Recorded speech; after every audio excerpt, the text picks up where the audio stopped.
Session પૂરું થાય પછી તરત જ પછી બ્રેક કરશું. ફર્સ્ટ સેશન પૂરું થાય પછી તરત જ પછી બ્રેક. ફર્સ્ટ સેશનના એન્ડમાં છે.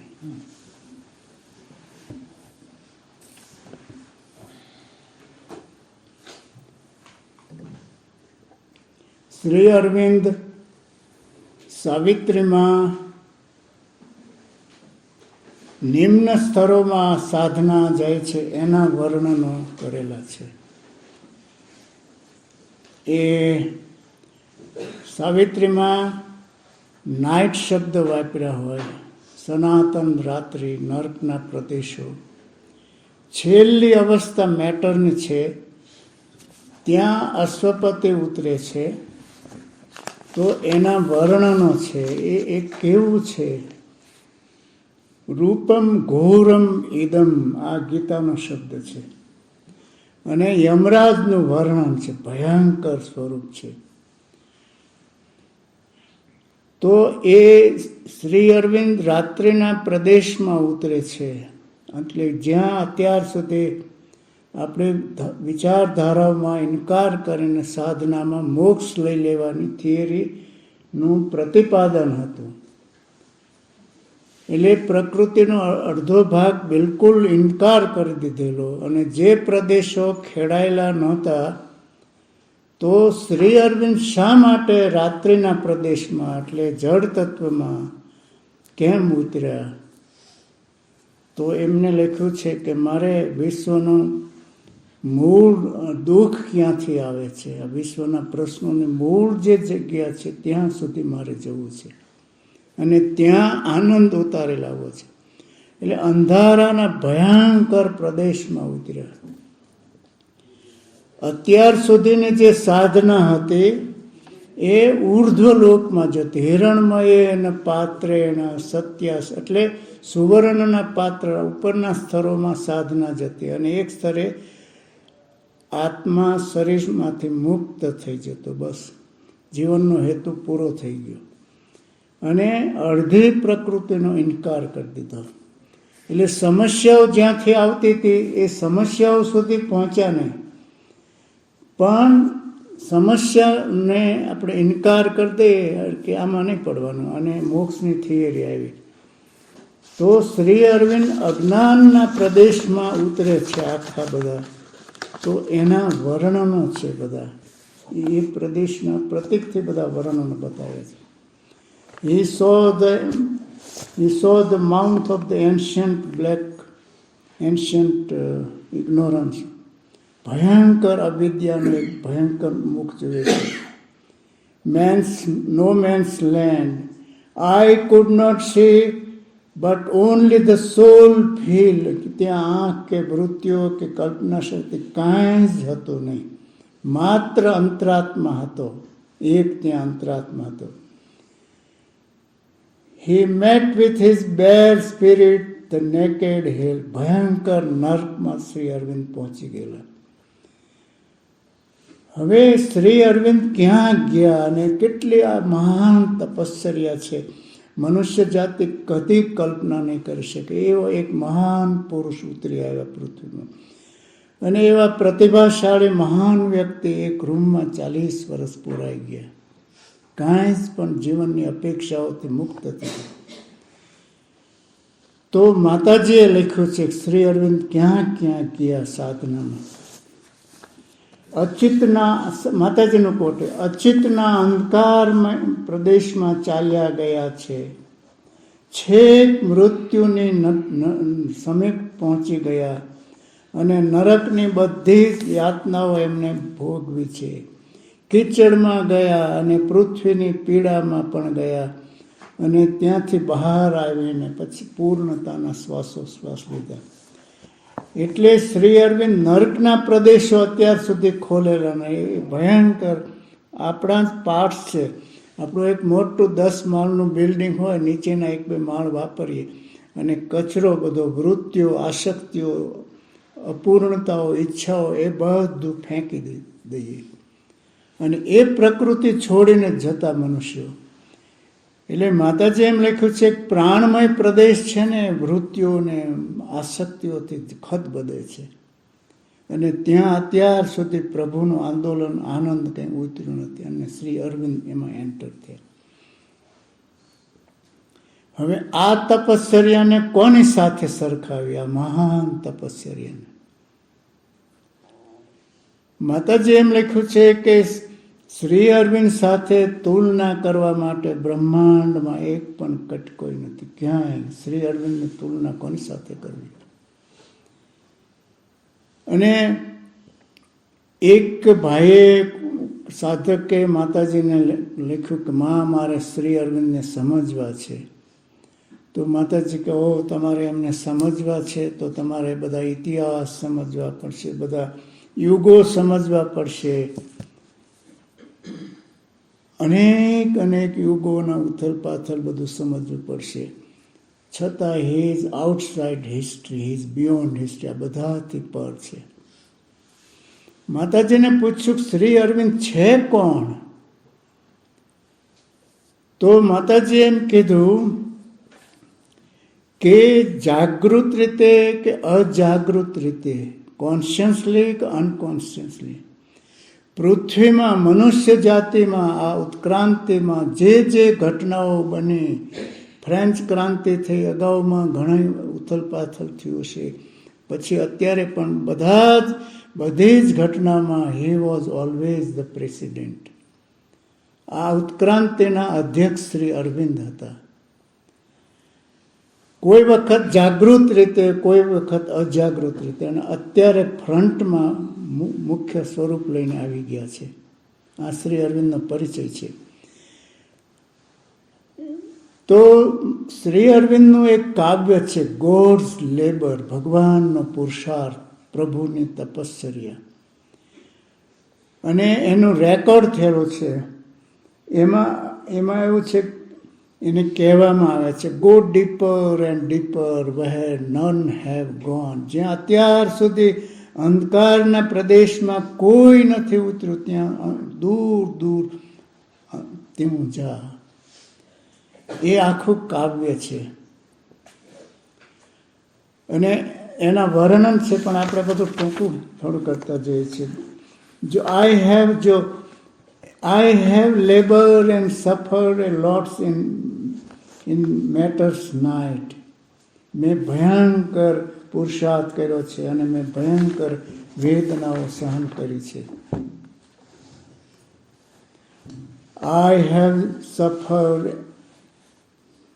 I have labored and suffered a lot in matters night to bring the light to the mankind. મનુષ્ય જાતિમાં પ્રકાશ ઉતારી લેવા માટે. તો અને પછી છેલ્લે એમ કે છે કે go deeper where none have gone, dig deeper at till how you reach the foundation stone and knock. એક જડતાનો, એક અવિદ્યાનો ભયંકર નર્કને ત્યાં તું પહોંચ અને એને ટકોરા માર અને ખોલી નાખ. આ ગીત રેકોર્ડ થયેલું અને માતાજી સાંભળતા હતા, અને માતાજી ચોધાર આંસુએ રડતા હતા આ ગીત સાંભળ. એટલે શ્રી અરવિંદે જે સફર કર્યું, 2-3 કાવ્યો છે. તો એ શ્રી અરવિંદ કેમ અંધકારના પ્રદેશમાં ઉતર્યા, એમના પત્રો છે કેટલાક, કે આ બધા સ્તરો, આનંદમય કોષ, વિજ્ઞાનમય કોષ, મનોમય કોષ, પ્રાણમય, આ બધા જ વિશ્વના કોષો એ ખુલી ગયા છે. But to open the inconscient is the Herculean task. પણ આ અચિતને ખોલવું, ઓન ધ અધર લેવલ, બીજા બધા સ્તરો મનુષ્યના, એમ નથી કહેતા કે મારી તપશ્ચર્યાથી ખુલી ગયા છે. On the other level, the change has been already made. આ બધા ફેરફારો થઈ ગયા. એટલે કે આ બધા સ્તરોમાં પ્રભુ ઉતરી આવ્યા છે. ખ્યાલ આવ્યો ને? ફેરફાર થયા છે એટલે શું? કે તમે મનોમય અહીંયા ધ્યાન કરશો, અહીંયા ધ્યાન કરશો, નાભિચક્રમાં, હૃદયમાં ધ્યાન કરશો, આજ્ઞાચક્રમાં ધ્યાન કરશો, અહીંયા ધ્યાન કરશો, એ બધા ચક્રો ખુલી ગયા છે. બટ ટુ ઓપન ધ ઇનકોન્શિયન્ટ, આ જળ તત્વને ખોલવું એ ભયંકર ટાસ્ક. આ શ્રી અરવિંદનો છેલ્લામાં છેલ્લો પ્રશ્ન હતો. હવે પછી શ્રી અરવિંદ ઠેઠ ત્યાં ઉતર્યા, અને ત્યારે છેલ્લે જ્યારે ઉતરે છે ત્યારે એકમાત્ર અંતરાત્મા હોય છે. આખી મનુષ્ય જાતિનો એક પ્રતિનિધિ છેક તળિયે જાય છે, અને ઉપર સુપ્રીમમાંથી અવાજ આવે છે. એટલે સાવિત્રીમાં અવારનવાર અવાજો આવતા હોય છે. એટલે આશ્રમમાં હું જાઉં તો વર્ષોથી જાઉં એટલે પૂછું કે અવાજ ક્યાંથી આવે છે. તો રમણ મહર્ષિને પૂછો તો એમ કે સેલ્ફમાંથી આવે, તમારા પરાત્પર અંતરાત્માથી આવે છે. અરવિંદ આશ્રમના સાધકોને પૂછીએ તો એમ કે મા ભગવતી સુપ્રીમમાં, મા ભગવતીમાંથી અવાજ આવે છે. પણ સાવિત્રીમાં જ્યાં જ્યાં અશ્વપતિ અટકી ગયો અને મનુષ્ય જાતિના અત્યારની બધી ઉપાસનાઓમાંથી એક પણ આધાર, એક પણ નાની એક સંકેત પણ મળ્યો ન હોય, અને 6 મહિના શ્રી અરવિંદ એમનો યોગ અટકાવી દેતા. એમનો એક નિયમ હતો કે મેં જે જોયું છે અને અનુભવ્યું છે તે જ મેં લખ્યું છે સાવિત્રીમાં. આટલા આ 24,000 લીટીઓનું સાવિત્રી છે અંગ્રેજીમાં. મેં જે જોયું છે અને અનુભવ્યું છે તે જ મેં લખ્યું છે. એટલે એનો અર્થ શું? કાંઈ પણ કલ્પનામાંથી નહીં, કાંઈ પણ બુદ્ધિમાંથી નહીં, કાંઈ પણ વિચારમાંથી નહીં. એ જે મનુષ્યનું સ્તર છે ને ત્યાં એમની સાધના હતી ઘણી ઊંચી ગઈ હતી. પણ મારા દર્શનમાં જે આવ્યું હોય એ જ મેં લખ્યું છે, એ સિવાય મેં કાંઈ જ લખ્યું નથી. જેમ કે શ્રી અરવિંદે સાવિત્રીમાં ઘણી લાઈનો લખી છે, ક્યાંક 1000 લાઈનો હોય. જેમ કે હવે નવો જગત ઉદ્ધારક હવે કેવો હશે. આ બધા જે ગુરુઓ છે ને જગત ઉદ્ધારકો નથી, એમના પુરુષાર્થો છે ને એમના સંકલ્પમાંથી, મનુષ્યના પ્રયત્નમાંથી થયેલા, અને સિદ્ધ પુરુષો થયા અને ગુરુઓ થયા. શ્રી અરવિંદની સાધનાને જો તમે નહીં સમજી શકો તો શ્રી અરવિંદ નહીં સમજે. એ સુપ્રીમ મહાશક્તિએ પસંદ કરેલું માધ્યમ છે. પોતાના કોઈ જ હેતુ નથી મોક્ષ લેવાનો, સિદ્ધ થવાનો, ગુરુ થવાનો, આશ્રમ સ્થાપવાનો, કોઈ જ હેતુ નથી. અને એ વ્યક્તિ સાધના કરે છે એટલે એ સુપ્રીમમાંથી જે આદેશ આવે છે ને એ જ પ્રમાણે આગળ ચાલતા હોય છે. તો અત્યાર સુધીની સાધનાઓ આમ ઉપર જતી હતી, એટલે કે આરોહણ, એસેન્ટ, યોગ ઓફ એસેન્ટ, બધા ચક્રો ભેગતા ઉપર જવાનું. ત્યારે શ્રી અરવિંદનો યોગ પાછો ડિસન્ટ, અવતરણ, યોગ ઓફ ડિસન્ટ. આ સ્ટેપ આપણી સાધનામાં ક્યાંય નથી. આરોહણ કરતાં કરતાં ઉપર જવાનું, શૂન્ય થયું, સાક્ષી ભાવમાં જવાનું, પછી મુક્ત થઈ જવાનું. આરોહણ એને એસેન્ટ ઓફ યોગ, આરોહણ કરવાનું અને બસ મુક્ત થઈ જવાનું. આટલું જ હતું આપણે બધી જ સાધનામાં. કાંઈ હું ટીકા ટિપ્પણ નથી કરતો. એટલે એનો અર્થ શું છે? અડધો ભાગ જે છે અને શંકરાચાર્ય તો સીલ મારી દીધો, અને એ પ્રમાણે વેદાંત ને બધું ચાલે છે. અત્યારે મેં આશ્રમમાં તપાસ કરેલી કે કોઈ શંકરાચાર્ય શ્રી અરવિંદની સમાધિ આવ્યા દર્શન કરવા, આ બધા અત્યારના પ્રેઝન્ટ શંકરાચાર્ય, તો કે પોંડિચેરીમાં એ બધા આવે છે, પણ શ્રી અરવિંદની સમાધિએ નહીં આવવાનું.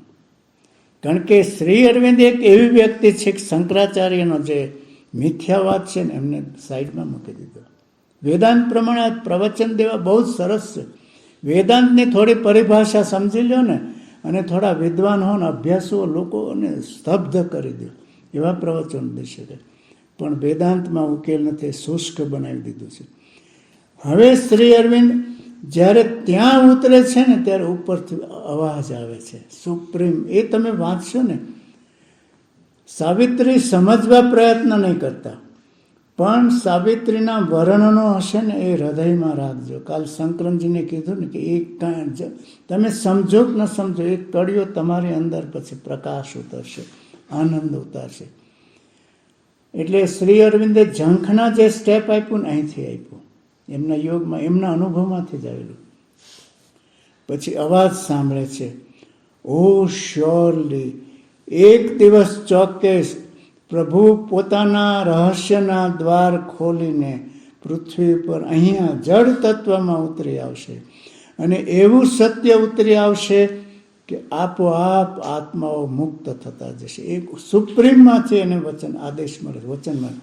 ઓ શ્યોરલી, અંગ્રેજી જ વાંચશે ને તમને એટલી મજા આવશે. એ કોઈ કવિતા નથી, પણ એ શ્રી અરવિંદ છે, એમાં શ્રી અરવિંદનો ફોર્સ છે. એટલે શ્રી અરવિંદની કવિતા તમે વાંચશો તો સાથે સાથે શ્રી અરવિંદની ચેતનામાં તમે એન્ટર થશો, તમારામાં એ ચેતના આવતી જશે. O surely one day. Shri Aurobindo જ્યારે વન ડે શબ્દ વાપરે ને ત્યારે વિશેષ અર્થમાં, આખા સાવિત્રીમાં ક્યાંક ક્યાંક ભાગ્યે જ વન ડે શબ્દ વાપર્યો છે, એક દિવસ. O surely one day he shall descend, પ્રભુ ઉતરી આવશે. શું કરીને? Living the secrecy of eternal doors, આ હૃદયના જે શાશ્વત દ્વારો બંધ છે એ ખોલી નાખશે. અને શું થશે? બ્રિંગ ધ ટ્રુથ, એવું સત્ય ઉતરી આવશે that sets the solve free, બધા આત્માઓ મુક્ત થતા જશે. આ છેક જળ તત્વમાં અશ્વપતિ ઉતરે છે ત્યારે ઉપરથી અવાજ આવે છે. હવે આ અશ્વપતિ કયો? મેં કાલ વાત કરી ને, પાત્રો તો એક જ ક્ષ છે ને, શકુંતલા છે ને, નદીઓ છે ને, એ તો બધા પ્રતીક છે. અશ્વપતિ તપશ્ચર્યામાં ઉતર્યો એ શ્રી અરવિંદ પોતે જ છે. ખ્યાલ આવ્યો ને? આ બધી જ એમના જીવનની ઘટનાઓ છે. આ બધી જ ઘટનાઓને એમને અશ્વપતિના નામે મૂકી છે. હવે અશ્વપતિને વરદાન મળ્યું ને, હવે આગળના પ્રદેશમાં જાય છે અશ્વપતિ.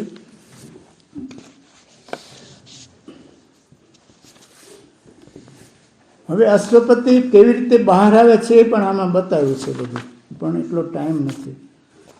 હવે રાજા અશ્વપતિ ઉર્ધ્વના પ્રદેશમાં જાય છે, આ બધા ઉપરના પ્રદેશો. અને કેવી રીતે જાય છે? આ આપણા અંદરના જે ચક્રો જે છે, આપણે એક પછી એક બધા ચક્રો, તંત્રમાં ચક્રો શબ્દ આપ્યા છે. ઉપનિષદમાં કોષો, આનંદમય કોષ, પ્રાણમય, મનોમય. તો એમાં અશ્વપતિ કેવી રીતે જાય છે આપણને પાછી હિન્ટ પણ આપી છે. કારણ કે આપણે એમાં એન્ટર થવાનું હોય છે. અશ્વપતિ કેવી રીતે એમાં એન્ટર થાય છે? અને પછી અશ્વપતિ ત્યાં શું જુએ છે કે અશ્વપતિએ જોયું કે શિવ અને શક્તિ બંને ત્યાં અદ્વૈત રૂપે એક સ્તરે છે. He saw the Shiv and Shakti in a fulfilling union. Shiv અને શક્તિ ત્યાં ઊભા છે એક સ્તરે. અને એની ઉપર હવે આ આપણો જે કન્સેપ્ટ હોય ને એનાથી શ્રી અરવિંદ કેટલુંક એડ કરતા જાય છે. આમાં કોઈને ધક્કો લાગે પોતાની શ્રદ્ધાને કે શિવ તો સુપ્રીમ તત્વ છે. બ્રહ્મા કુમારીઓ ટીકા ટિપ્પણ નથી કરતા, શ્રીના ટુકડા કરીને શિવના ટુકડા કર્યા. તમારા મંદિરોમાં છે શંકર છે અને અમારા શિવ જુદા છે. જોજો, વાંચજો, કોઈને રસ હોય ને તો. અને શિવ સાક્ષાત શિવને એવું કર્યું. તો પછી શું કરે છે? બિહાઇન્ડ ધેમ, શિવ અને શક્તિની પાછળ, behind them stand the omnipotent goddess. આદ્ય શક્તિમાં આની પાછળ ઊભા છે. અને શું કરે છે? Above them all she stand supporting all. આ માં ભગવતી શિવ અને શક્તિની પણ પેલી પાર માં ભગવતી સમગ્ર સર્જનને ટેકો આપે છે. And the ages are the her footfalls. અને આ બધા યુગો એ મહાશક્તિના માત્ર એ પગલાં જ માત્ર છે. એ તો એક સ્ટેપ છે.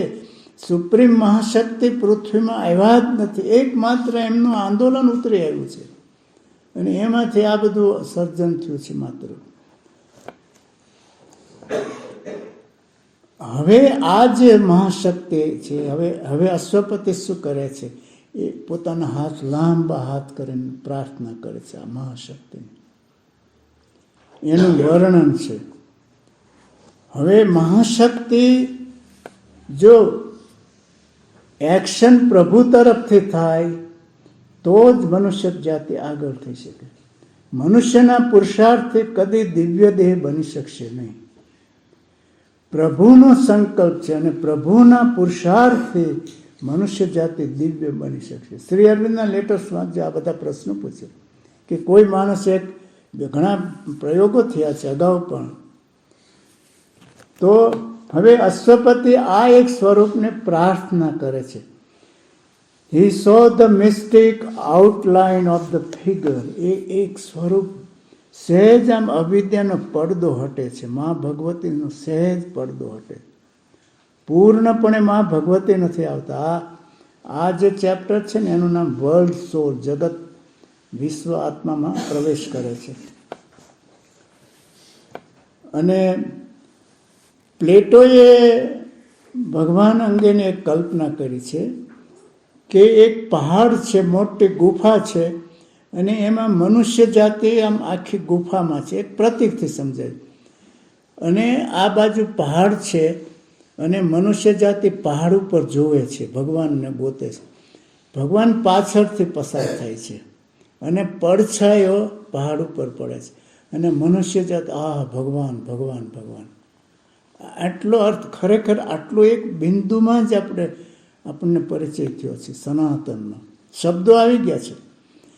હવે શું થાય છે કે મહાશક્તિ પોતે જ સહેજ પડદો હટાવે છે. He saw the mystic outline of a figure. He felt down. અશ્વપતિ ચરણોમાં પડી ગયો. He felt down and felt the unconscious prone. And he surrender of his boundless mind and self giving to her. બધું જ આ જે સહેજ હજી દેખાય છે અને અશ્વપતિ ચરણોમાં પડી જાય છે. અને સરેન્ડર શબ્દ, હી સરેન્ડર. હવે આપણે શ્રી અરવિંદે કેમ 47 વર્ષ કે 40 વર્ષ લીધા? એક પણ શબ્દ ખોટી જગ્યાએ ન આવવો જોઈએ. જ્યાં જ્યાં જે લેવલમાં જે શબ્દો આવે, જે આવવા જોઈએ એ શબ્દોમાં. હવે આ સરેન્ડર શબ્દ લગભગ 11,000 લાઈન પછી આવે છે. તમે એને અગાઉ જોજો, ક્યાંય સરેન્ડર શબ્દ નથી. અશ્વપતિ કોને સરેન્ડર કરે? આપણે સરેન્ડર કોને કરવું? આપણે સામાન્ય કૌટુંબ વ્યવહારિક જીવનમાં, સામાન્ય જીવનમાં પણ કોઈ કન્યા આપતા હોય તો જોવે કે આને સરેન્ડર કરવા, આની શક્તિ શું છે, શું છે. અનેક વખતે આપણે કસોટીઓ કરીએ. તો અશ્વપતિ ક્યાંય અત્યાર સુધી કોઈને સરેન્ડર કરતો નથી. અને જ્યારે મા ભગવતી મળે છે ત્યારે હવે જો રાજાને અમર પ્રભાના દર્શન થયા.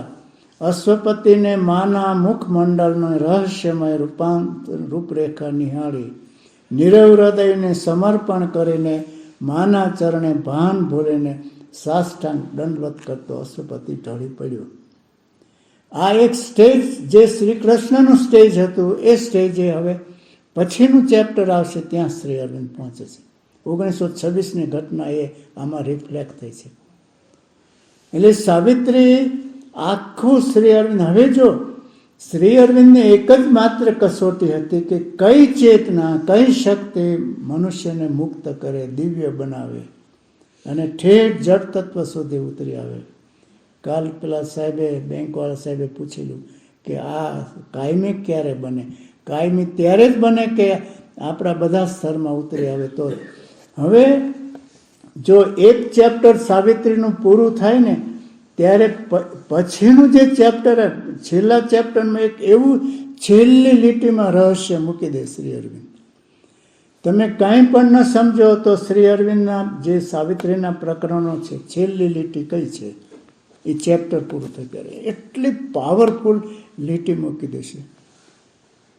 જેમ કે પહેલું ચેપ્ટર સાવિત્રીનું ઉષા પૂરું થયું હોય, ઉષા પછી એમાં એટલે કે આ મનુષ્ય જાતિ એક ઉષા છે, નવી ચેતના ઉતરી આવી. પણ એના સારમાં છેલ્લો છેલ્લી લાઈન મૂકી કે આ બધાને તો મરવાનું છે. This is the day when Satyavan must die. કોઈ પણ હવે અશ્વપતિ અહીંથી આગળના પ્રદેશમાં જાય છે. ક્યાંય છેલ્લી રીતે he goes on, he goes on, he goes on. મારે આ ન જોઈએ, મારે આ ન જોઈએ. અષ્ટ સિદ્ધિઓ આવી તો કે મારે આ ન જોઈએ, મારે મુક્તિ તો મારી પાસે સામેથી આવી છે, મારે મુક્તિ ન જોઈએ. એમ કરતાં કરતાં અશ્વપતિ હવે શ્રી કૃષ્ણની અવસ્થામાં આવે છે.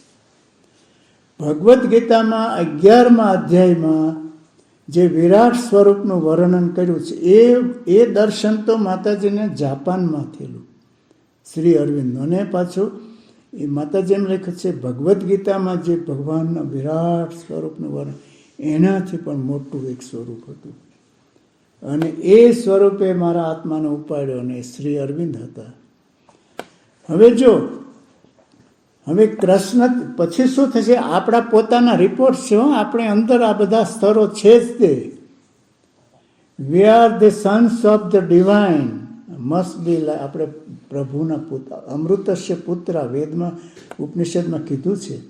પણ આપણે તો નાની બાબતોમાં ને ગૂંચવાઈ ગયા. એક પૂર્વગ્રહ હોય ને તો 4 વર્ષ 5 વર્ષ લાગે.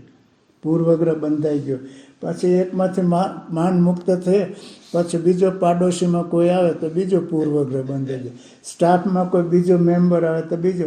એમ 7-8 પૂર્વગ્રહમાં તમારી લાઈફ એની આજુબાજુ જ ઘૂમ્યા કરે. હું 68માં ફર્સ્ટ ટાઈમ પોંડિચેરી આવેલો. મારે એક પ્રોફેસર સાથે બહુ મેળ નહીં, એટલે હું ગયો ને પછી મેં કીધું ચાલો હું તમારે ઘેર આવું છું, આપણે ચા પાણી પીને વાતો કરીને મુક્ત થઈ જાય. મને કે શું ફેરફાર થઈ ગયો? મેં કીધું તમે મારા મનનો કબજો લઈ લીધો છે, શ્રી અરવિંદની સમાધિ તમે યાદ આવો છો, મારે તમને કાઢી નાખવા છે. એટલે વિનોબાજી એમ કહેતા પૂર્વગ્રહ તમારે 3-4 દિવસ જ રાખવાનું, બહુ લાંબો સમય નહીં રાખવાનો, મુક્ત થવાનું, ઉપર ચાલી. હવે જો અહીંયા શ્રી અરવિંદ કૃષ્ણની ચેતનામાં જાય છે, કૃષ્ણના લેવલ સુધી. 1926માં બહાર આવ્યા, કૃષ્ણ નીચે ઉતરે. હવે એનું વર્ણન છે કે ત્યાં શું છે. ખરેખર તો આપણને રિપોર્ટ્સ આપે છે કે આપણે ઉપરના સ્તરમાં શું છે, તમે કેવા છો, પછી આ સ્તરે તમે કેવા છો, આપણા નિમ્ન સ્તરમાં આપણે કેવા. આ મનુષ્યના આખા વ્યક્તિત્વનું આમાં દર્શન છે, બધા સ્તરોનું, જે આપણી સાધનામાં ક્યાંય નથી. જો હવે શ્રી અરવિંદ વર્ણન કરશે. પહેલામાં શું છે, પછી અર્જુન છે ને સ્તબ્ધ થઈ જશે. ઓ ત્વમ આદિદેવ પરમ પુરુષ, ત્વમ અશ્ય વિશ્વસ્ય પરમ. ઓ તમે તો આદિ પુરુષ છો, આખા વિશ્વમાં તમે વ્યાપ્ત છો. ત્વયા તતમ ઇદમ સર્વમ, તમારાથી આ બધું ઘેરાયેલું છે. એટલે કે યુનિવર્સલ તમે છો. વિશ્વ વિરાટ કૃષ્ણનું રૂપ છે. જો હવે શ્રી એમાં એક જ શ્લોકમાં વર્ણન છે, ત્યારે અહીંયા શ્રી અરવિંદ વિસ્તરેલી કેવલ જ્યોતિઓ, ચેતના પ્રકાશના વિસ્તાર આખા બ્રહ્માંડમાં હતો. પરમાનંદના હાલતા ચાલતા ધામ હતા. આનંદના ધામ બધા. આનંદના આમથી જાય બધા. અને પછી he took up the range of the cosmic force. અને અશ્વપતિના હાથમાં બ્રહ્માંડનું સત્તા આવી ગઈ. And he scanned the secrets of overmind. એટલે માઇન્ડ, મનોમય, એની ઉપરનું સ્તર જ્યાં શ્રી કૃષ્ણ હતા એને શ્રી અરવિંદે ઓવરમાઇન્ડ, અને અંબાલાલ પુરાણે અધિમનસ નામ આપ્યું છે. ત્યાં શ્રી અરવિંદ અશ્વપતિ પહોંચી જાય છે. અને હવે જો હું કહું છું શ્રી અરવિંદ ક્યાંય અયોગ્ય જગ્યાએ શબ્દ નહીં વાપર્યો, અને શબ્દ વાપર્યો હોય તો ફરીને રિવિઝન કરે ને કાઢી નાખે. લીટીઓ ગણગણે, અને લીટી આમ બોલે ત્યારે એમાંથી પ્રકાશના બિંદુઓ ડ્રોપ્સ થાય છે કે નહીં, એમાંથી આનંદ આવે છે કે નહીં, એમાંથી શાંતિ પ્રસરે, એવી લીટીઓ રાખે. અને જે લીટી ગણગણે ને એવો પેલું ફિલિંગ્સ ન આવે તો કાઢી નાખતા. એટલે ઓવર માઇન્ડ, અધિમન શબ્દ અહીંયા વાપર્યો શ્રી અરવિંદે. કૃષ્ણના સ્ટેજે જ્યારે અશ્વપતિ આવે છે અને છબીમાં શ્રી અરવિંદ બહાર આવ્યા. અશ્વપતિ બહાર નથી આવ્યો. ખ્યાલ આવ્યો ને? અશ્વપતિ તો એક પાત્ર છે કે જેનો આધાર લઈને શ્રી અરવિંદ આગળ ચાલે છે. અને પછી ત્યાં પહોંચ્યા પછી હવે જો આ શ્રી અરવિંદનો યોગ છે, ક્યાંય અટકતા નથી. પરંતુ આ સ્તરે પહોંચ્યા પછી જે કૃષ્ણ મૂર્તિ એક વખત એક પેલેસમાં બેઠા હતા, એક રૂમમાં બેઠા હતા, અને રૂમની દિવાલો હતી, પછી એના કમ્પાઉન્ડની દિવાલો હતી, પછી બહાર આઉટર સાઈડમાં મોટું કમ્પાઉન્ડ હતું, ત્યાં દિવાલો હતી, એની પાછળ એક વૃક્ષ હતું, અને એની પાછળ એક ગાય ચારો ચરતી હતી, અને કૃષ્ણ મૂર્તિ જોઈ શકતા હતા. તો એ વિશ્વની એ ચેતનામાં, યુનિવર્સલ ચેતનામાં પહોંચેલા કહી શકાય. હવે શ્રી અરવિંદને એમ લાગ્યું, પરંતુ શ્રી અરવિંદને લાગ્યું કે આ શક્તિ એટલે કે કૃષ્ણ ચેતના, અધિમનસ ચેતના, બે જ પ્રશ્નો છે. મેં કીધું શરૂઆતમાંથી બે જ પ્રશ્નો શ્રી અરવિંદ સામે હતા, મૃત્યુ અને અવિદ્યા, મૃત્યુ અને અવિદ્યા, જે છોડી દેવામાં આવ્યા છે અત્યાર સુધી. પરંતુ શ્રી અરવિંદને લાગ્યું કે અધિમનસ ચેતના મૃત્યુ અને અવિદ્યાને બદલવા માટે પૂરતી નથી, કારણ કે અધિમનસમાંથી અવિદ્યા ઉતરી આવેલી છે. મેં કાલ કીધું ને, બાઉન્ડ્રીઝ ઓફ ઇગ્નોરન્સ શ્રી અરવિંદે દિવ્ય જીવન પુસ્તકમાં લખ્યું છે. અવિદ્યાનો છેડો ક્યાં સુધી? ઠેઠ કૃષ્ણ ચેતના સુધી. અને અત્યાર સુધીના અવતારો અને વિભૂતિઓને જે બધા આવ્યા એ આ છેડાથી આવેલા છે. એટલે મનુષ્ય જાતિને દિવ્ય બનાવી શક્યા નહીં અને મૃત્યુને હટાવી શક્યા નહીં. હવે લાઈફ ડિવાઇન તો શ્રી અરવિંદે 20માં પૂરું કરી દીધેલું, પણ જ્યારે એમની સાધનામાં આ બધા અનુભવો આવવા માંડ્યા ત્યારે એમને લાઈફ ડિવાઇનમાં 38માં આ ચેપ્ટર ઉમેર્યું છે. હવે તો સુપર માઇન્ડ તરફ આરોહણ, હવે કોઈ બીજો રસ્તો છે ને, સુપ્રીમ ચેતનાને ઉતારો તો જ મનુષ્ય જાતિ બદલાઈ શકે. એટલે એસેન્ટ ટોવર્ડ સુપર માઇન્ડ, એ ચેપ્ટર એમને 38માં આ ઉમેર્યું સ્પેશિયલ દિવ્ય જીવનમાં. અને એમને લાગ્યું, જ્યાં જ્યાં એમને લાગે કે આ ફેરફાર કરવા જેવો છે ત્યાં એમને બધે જ ફેરફાર કર્યો છે. જો મનસ પ્રદેશ એટલે કે કૃષ્ણના સ્ટેજ ઉપરથી શ્રી અરવિંદે શું જોયું? આ બધા જે ભગવદ્ ગીતાના અર્થઘટનો કરેલા છે ને, એ માનસિક સ્તરોમાંથી કર્યા છે, એ કલ્પનામાંથી કરેલા છે. 4 ભગવદ્ ગીતાના અર્થઘટનો મેં બહુ જ અભ્યાસ કરીને કે એક તો શંકરાચાર્યનું અર્થઘટન, એક લોકમાન્ય તિલકનું અર્થઘટન, એક શ્રી અરવિંદનું અર્થઘટન, અને ચોથું ગાંધીજીના અર્થઘટન. એ સિવાય બીજા ઘણા હશે. લોકમાન્ય તિલકે કર્મને પ્રતિપાદન કરેલું, કારણ કે પ્રજા એક કર્મવિહીન થઈ ગયા, નિરાશ થઈ ગઈ, અને બ્રિટિશ સરકારની દયા ઉપર આપણે જીવતા હતા. અને શંકરાચાર્યની પ્રચંડ અસર, એટલે ગીતા રહસ્ય અથવા કર્મયોગ. તિલકે સ્વસ્વધર્મે નિધમ શ્રેયમ પરધર્મો પર, એ કર્મના શ્લોકો લીધા. લોકમાન્ય તિલકને શંકરાચાર્યનું અર્થઘટન ફાવતું નહોતું, પણ શંકરાચાર્ય બ્રહ્મવિદ્યાનું જે અર્થઘટન કર્યું એ લોકમાન્ય તિલકે બરાબર લઈ લીધું કે એ બરાબર છે.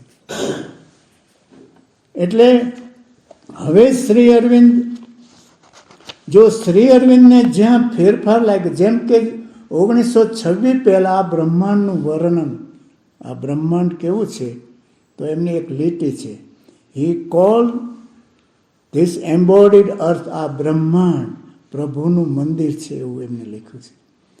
પણ જ્યારે એમને આદ્ય શક્તિ દર્શનમાં આવ્યા અને મહાન શક્તિનું દર્શન થયું ત્યારે આ લીટી એમને બદલી નાખી. ભગવાનનું મંદિર છે ને એના બદલે આદ્ય શક્તિ માનું મંદિર છે. હિજ શ્રાઇનના બદલે હર શબ્દ કરી નાખ્યો. શબ્દ તો this embodied universe is her shrine, આ બ્રહ્માંડ માં ભગવતીનું મંદિર છે. પણ એના પહેલા શ્રી અરવિંદે હિજ શ્રાઇન, ભગવાનનું મંદિર છે એવું લખેલું.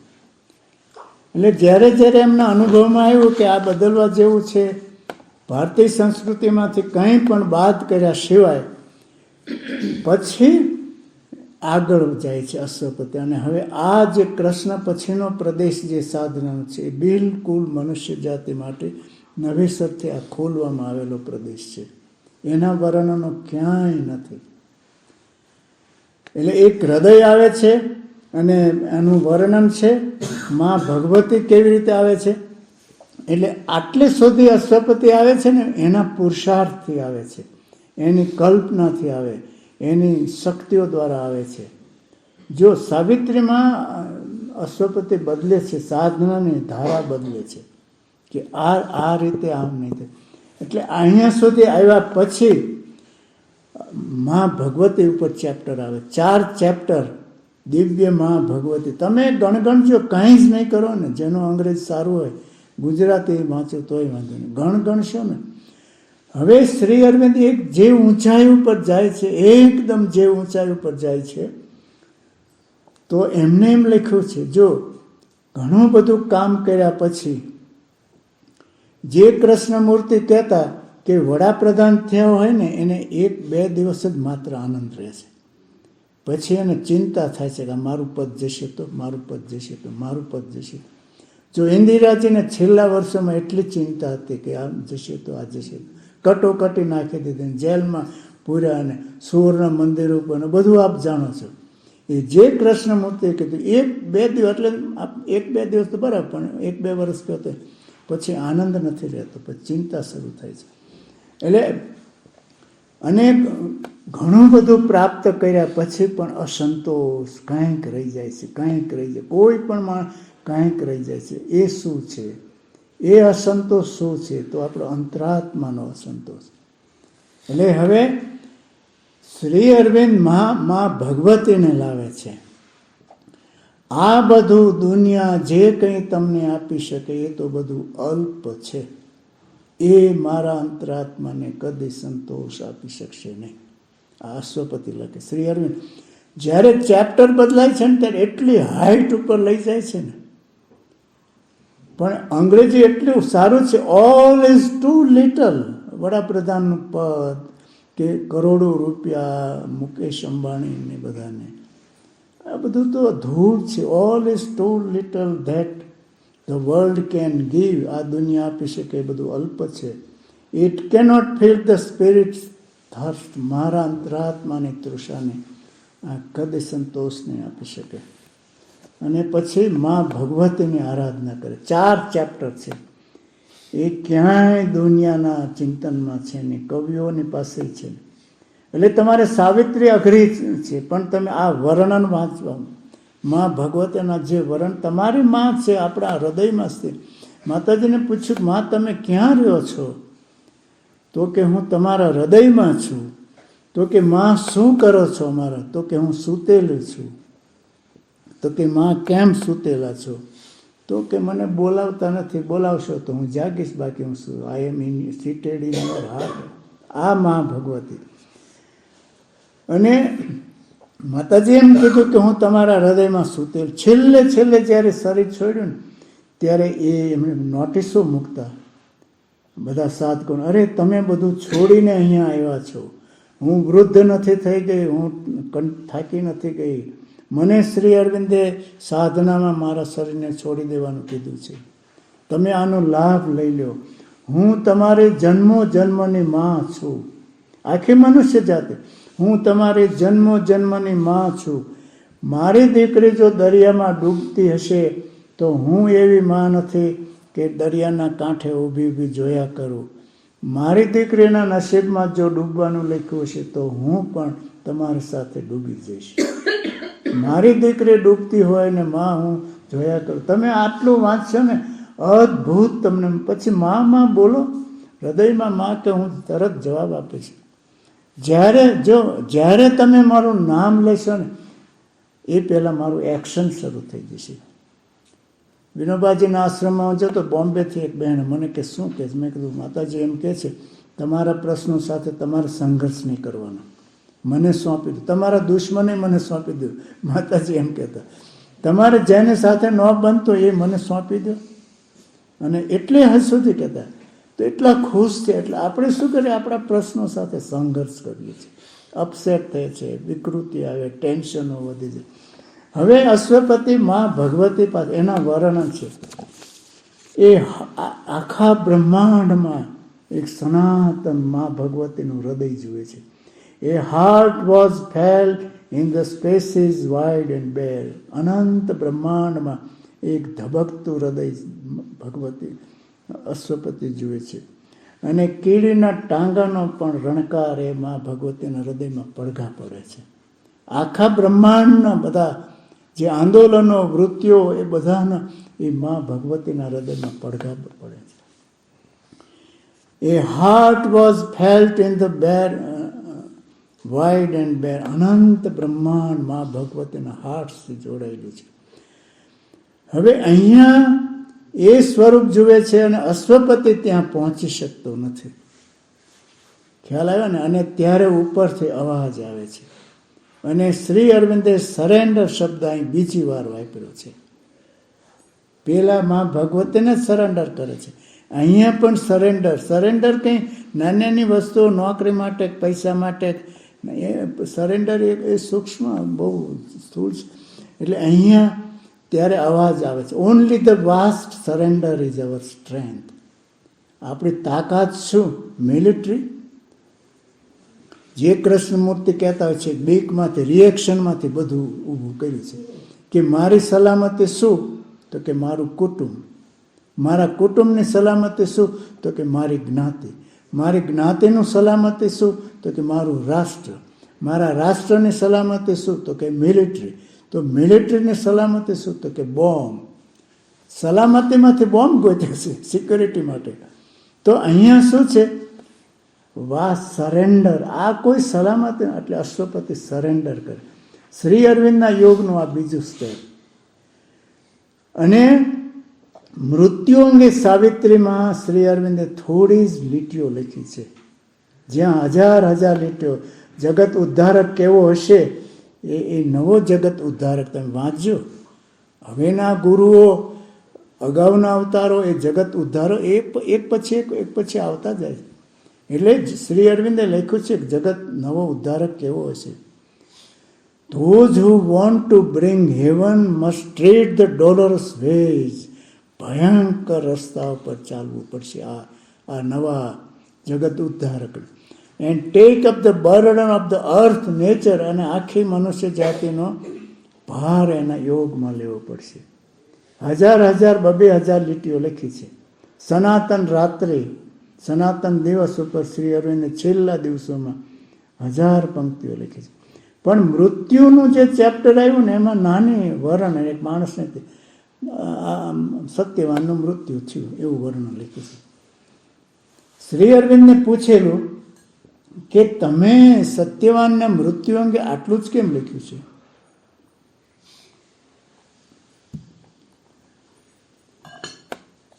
તો શ્રી અરવિંદે એમ કહ્યું, જો આ અગત્ય કે મને જેનો અનુભવ નથી એ મેં નથી લખ્યું. ખ્યાલ આવ્યો ને? હજી મારે મૃત્યુ આવવાનું છે, મને મૃત્યુનો અનુભવ નથી.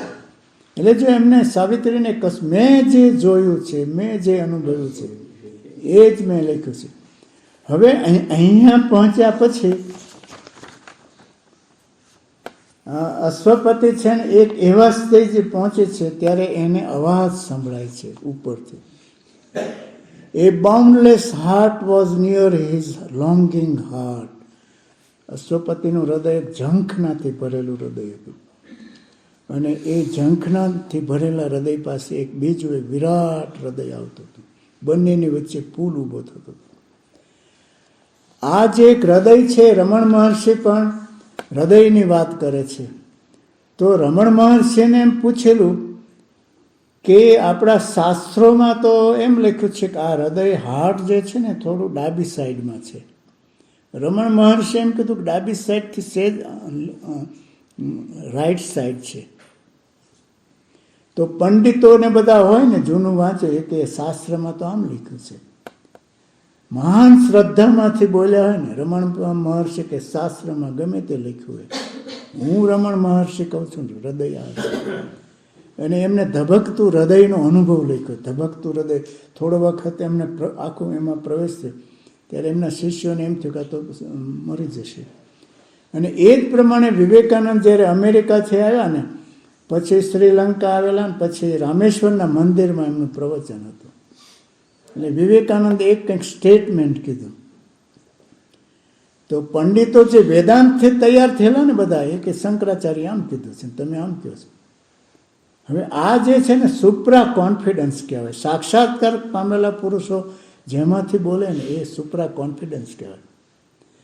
તો વિવેકાનંદે એમ કીધું શંકરાચાર્ય જે કીધું હોય એ હું વિવેકાનંદ આ પ્રમાણે કહું છું. શ્રી અરવિંદે આ દાખલો આપ્યો છે પૂર્ણ શ્રદ્ધાનો.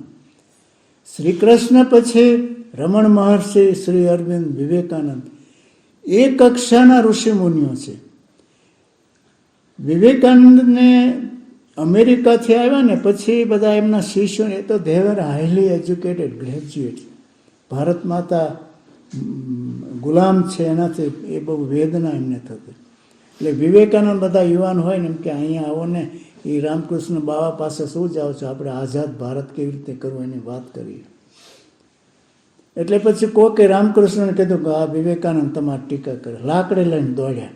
સાલા અહીંયા રહેશ ને મારી ટીકા કરે તો અહીંયા કેમ આવેશ તું? પછી વિવેકાનંદ કે પણ હું તમારા વગર રહી શકતો નથી માટે આવે તો કે સાલા બરાબર બરાબર.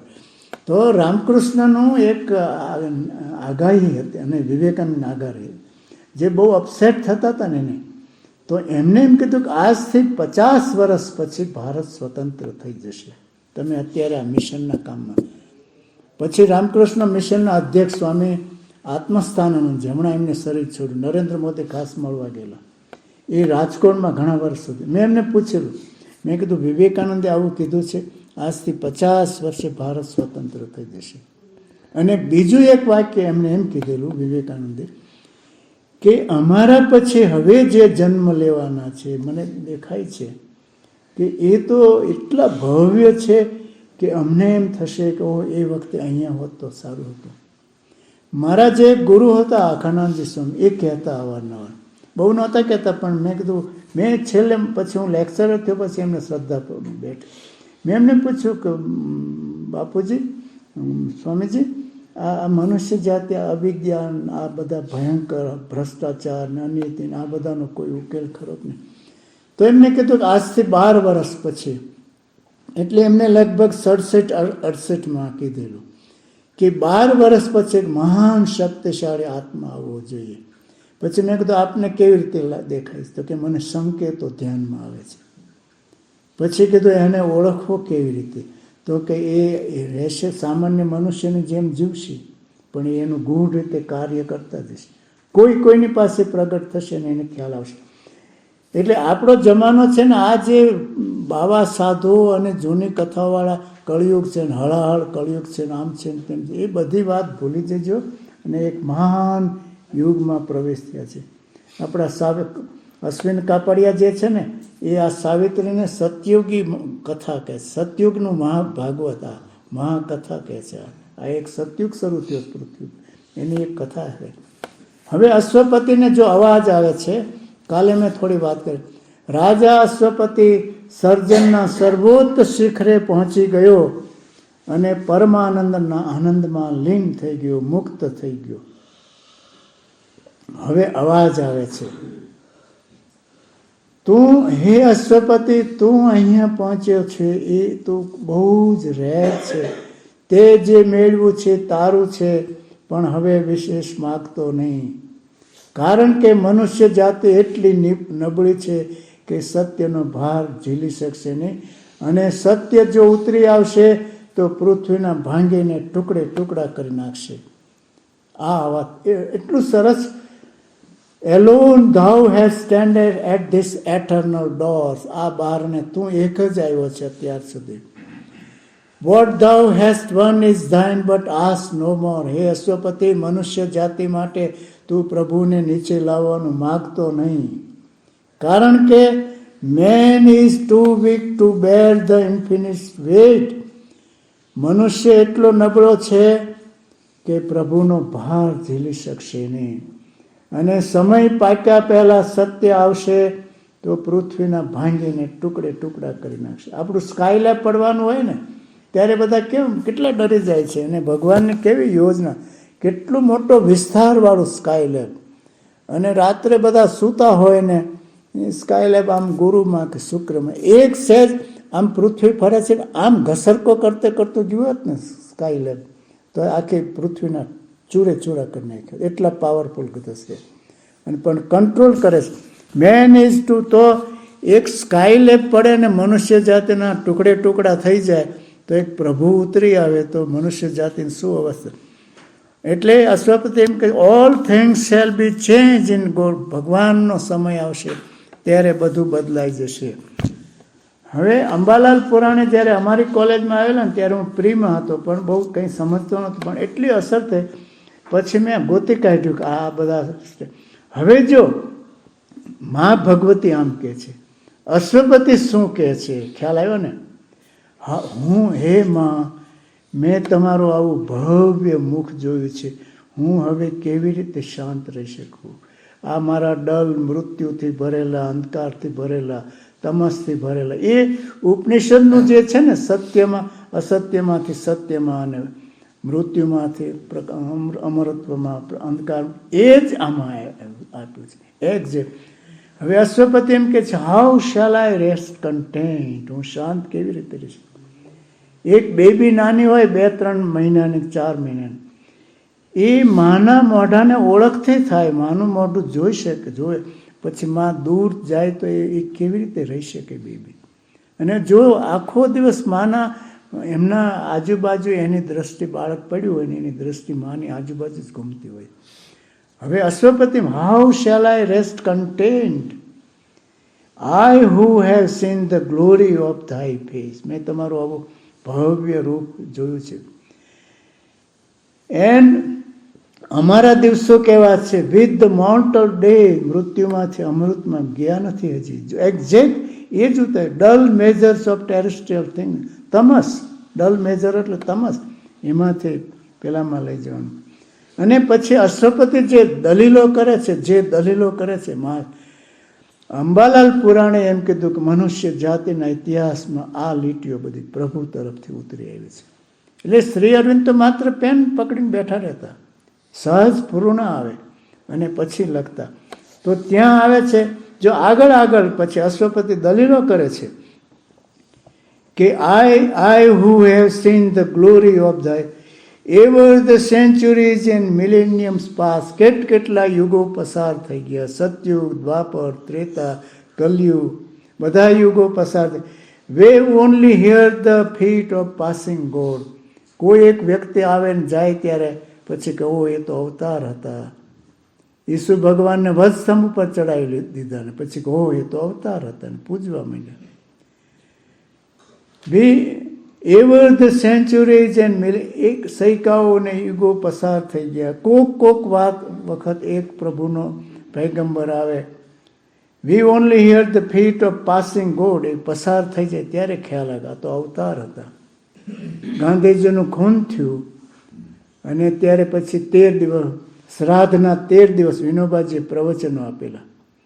અને વિનોબાજી એક વાક્ય કીધેલું કે ગાંધીજી સાથે હું ગુજરાતીમાં અત્યારે વાત કરું છું.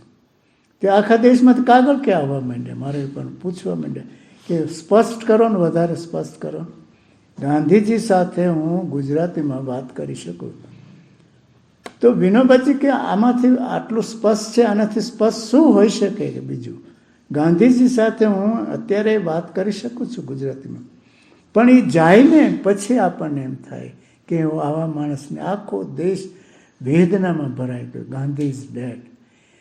જે માણસ આઝાદી પહેલાં જિંદાબાદ હતું ગાંધી, અને છેલ્લા દિવસોમાં પાકિસ્તાનને 55,000 કરોડ રૂપિયા આપવાના હતા અને ગાંધીજીએ કીધું ના આપો ને આ કે નથી આપવાના.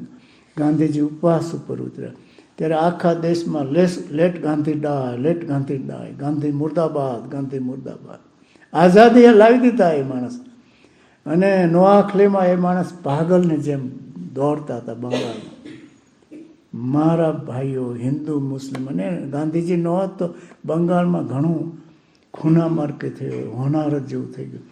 એ માણસ પછી જ્યારે ઉપવાસ ઉપર પૂછ્યો, ગાંધીજીએ લખ્યું છે, હું રાત્રે 2 વાગે મને ઊંઘ નહોતી આવતી, શું કરું? લાસ્ટ એ માણસ મહાન તપસ્વી, મહાન તપસ્યા કરેલો માણસ છેલ્લે મૂંઝાઈ જાય, મને ઊંઘ નથી આવતું, મારે શું કરવું?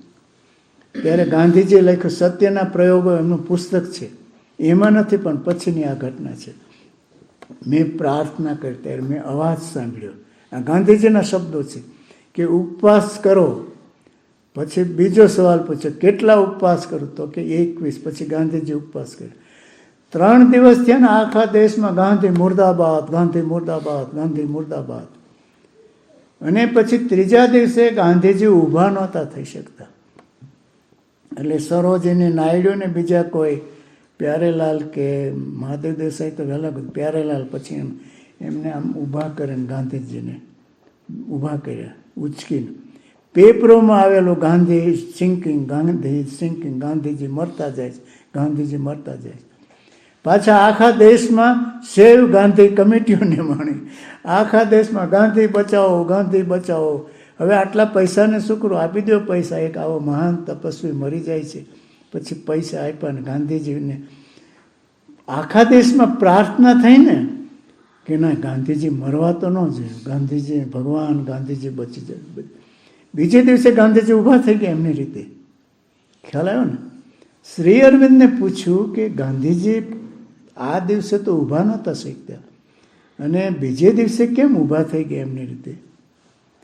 તો શ્રી અરવિંદે એમ કીધું કે આખા દેશમાં જે પ્રાર્થના થઈ ને, ગાંધી બચાવો, ગાંધી ભગવાન, ગાંધીને બચાવો, કેવો આખા દેશમાં, તો કે એનું એક વાતાવરણ ઊભું થયું સૂક્ષ્મ, એ ગાંધીજીમાં એન્ટર થયું. આ શ્રી અરવિંદનું અર્થઘટન.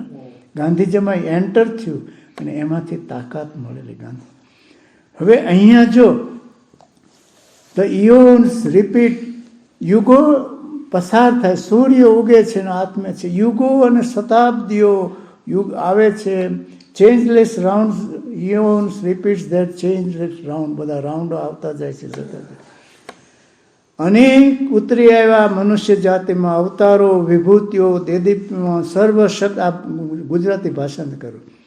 આ જગત ઉપર દિવ્ય શક્તિઓથી ભરેલા ટોળે ટોળા આવ્યા, સૂર્ય ચક્ષુષમાં ચમત્કારીઓ આવ્યા, અમરતાના શિલ્પીઓ આવ્યા, બ્રહ્મ જ્યોતિથી ભરેલા આવ્યા, જ્ઞાન માધુર્ય સામર્થ્યથી ભરેલા અનેક આત્માઓ ઉતરી આવ્યા પૃથ્વી પર.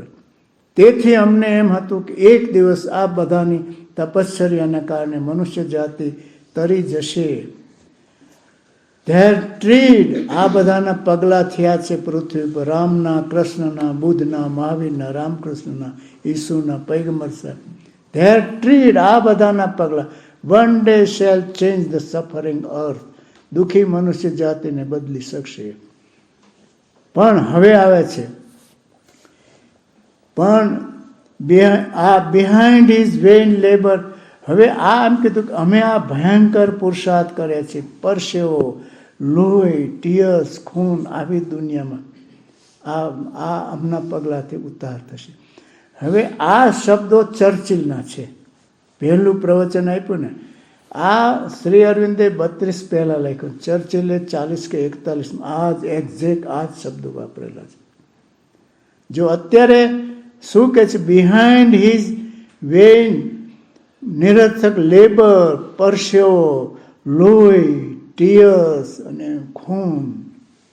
અત્યારે તો મહાશક્તિ કંઈ આપે.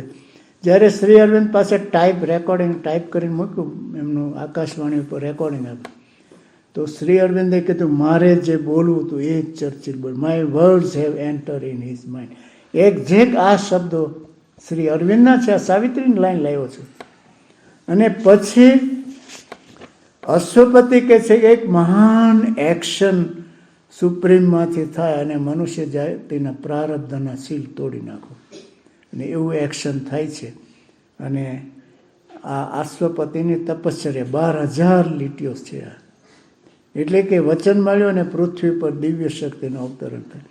એટલે શ્રી અરવિંદે આખી એમની તપશ્ચર્યા અશ્વપતિના નામે મૂકી છે. આપ સાવિત્રી કંઈ ન વાંચો ને, પણ મા ભગવતીના ચેપ્ટરો છે ને વાંચજો. જેમ કે મૃત્યુ ઉપર માતાજી ધ્યાન કરતા, મૃત્યુનું જે વર્ણ, black figure, whole covering the whole universe, denies all, બધાનો ઇનકાર કરે એવું બ્લેક ફિગર, એટલે મૃત્યુ ઉપરના પ્રકરણો છે. અને હુતા સાથે માતાજી ધ્યાન કરતા, એના જે વર્ણન હોય ને, બ્લેક ફિગર, એના ચરણ આખા બ્રહ્માંડમાં બતાવ્યા. પછી હુતા કે માં, મને રાત્રે મારા રૂમમાં બ્લેક ફિગર આમ આખું ઊભું હોય ને મને બીક લાગે છે. તો માતાજી કે મારી દીકરી, આપણે તો એના પર ધ્યાન કરીએ છીએ, આપણે જ બોલાવીએ છીએ. પછી માતાજી એ ચિત્રો બંધ કરી દીધા કે મારા બાળકો માટે, મારા બાળકો સામે હું વિકૃતિના ચિત્રો મૂકવા માગતી નથી, અને સ્ટોપ કરી દીધા. પણ એ સિવાય બીજા ઘણા જ છે. પણ મા ભગવતીના 4 ચેપ્ટર છે ને, એ તમે થોડી લીટીઓ રાખશો ને, ગણશો ને, તમારે એ રોજ 1-2 કર્મ, શ્રી અરવિંદ આશ્રમમાં કર્મનું જેટલું મહત્વ છે ને એટલું ક્યાંય નહીં હોય. આખો દિવસ કર્મ કરવાના, માના નામે, શ્રી અરવિંદના, વલણ બદલી નાખવાનું. બહેનો માટે તો એટલું સરળ છે, કોઈ પણ કર્મ કરો ને ઓફર કરતા જો, માં કામ કરે છે, માં કામ કરે, માં કામ કરે, હું તો સાધન છું, હું તો, એ સાધના તમારે થશે, માતાજી હાજર થશે. એક પીરિયડ તો પૂરો થયો છે, ટી બ્રેક થોડું કરીએ છીએ. હા, દુર્ગા સ્તોત્ર પછી કે પહેલાં તો તમે શરૂ કરી દો.